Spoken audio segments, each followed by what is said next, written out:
Muslims to pack their things and leave Mecca for a new life. It was a dangerous undertaking, but the Muslims were willing to take their chances.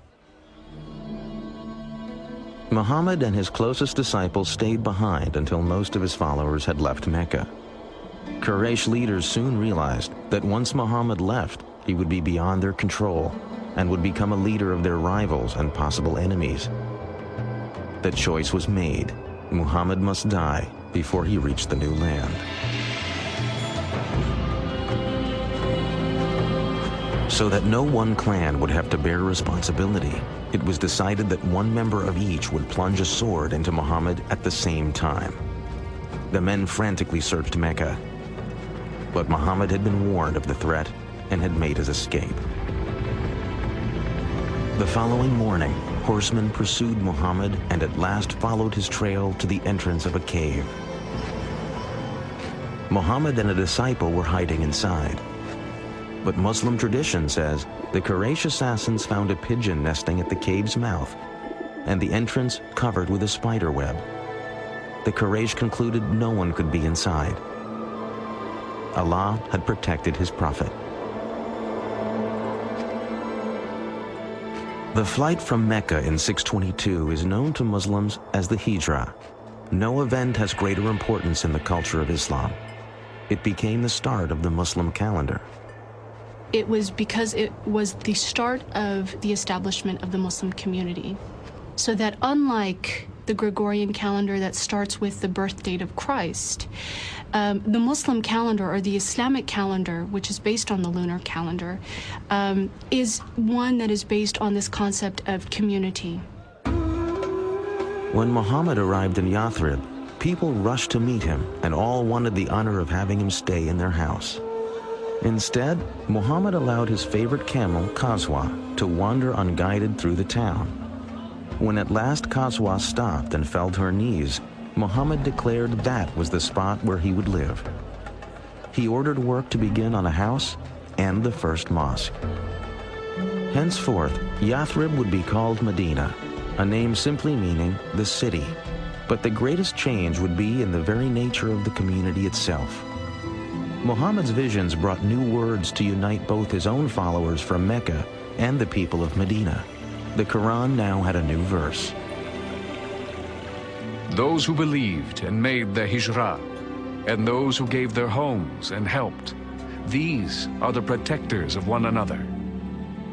What he began to create in Medina was something that was absolutely unheard of and novel in Arabia. It was a community bound together by an ideal, by a shared ideology, by a shared religion, not by blood. He was creating, as it were, a super tribe where people were not related to one another, but they were related to one another in faith and by agreement. If you think about 7th century Arabia being based on tribal kinship, the idea of a community based on a faith that anyone could join, slave, woman, man, rich, poor, dark, light, was revolutionary, and of course, very menacing for some. To further unite the Muslim peoples, Muhammad ended his mourning for Khadijah and began to take new wives. In all, he would marry 11 women from many different tribes and clans. About 7 months after the Muslims arrived in Medina, the first mosque was completed. It contained a large courtyard for saying prayers.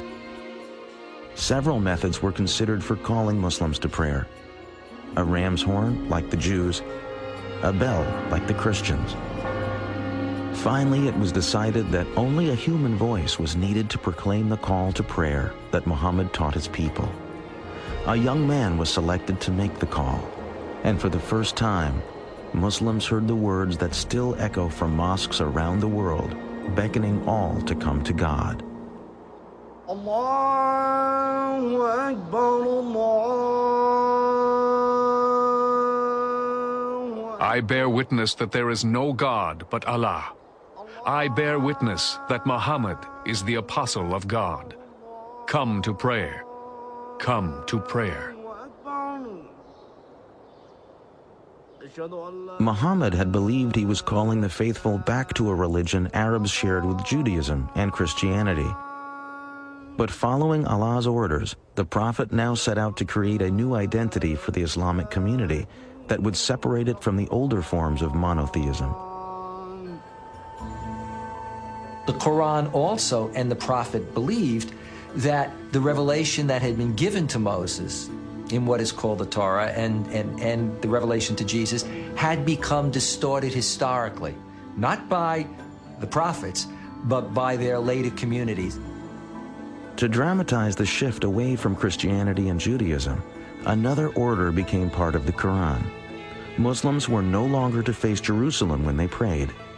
Forever after, God's faithful would pray facing Mecca and the Kaaba.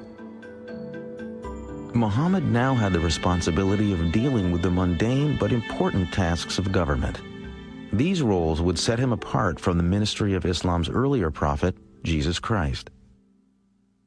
There is an immense contrast between Jesus and Muhammad, largely stemming from the fact that, unlike Muhammad, Jesus was never head of state.